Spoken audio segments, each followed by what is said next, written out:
কোমর মোচড়ানো কি নিরাপদ? বিজ্ঞান কি বলে?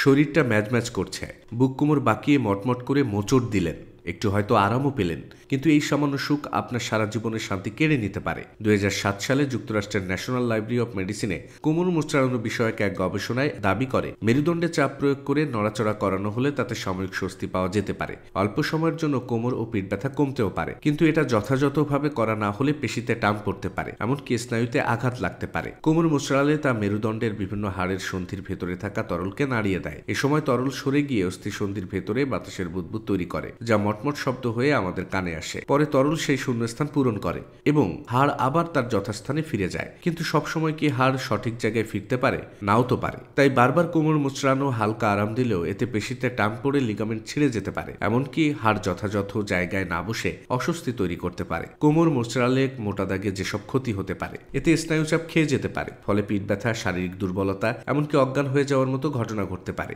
মাংসপেশি টান খেয়ে ছিঁড়ে যেতে পারে, লিগামেন্ট ছিঁড়ে যেতে পারে। দীর্ঘমেয়াদে হাড় অস্থিসন্ধির বাতজনিত অস্টিওআর্থাইটিস রোগ দেখা দিতে পারে। অনেক সময় ধমনীতে আঘাত লেগে তা ফুলে যেতে পারে, এমনকি স্ট্রোকের ঝুঁকি তৈরি হতে পারে।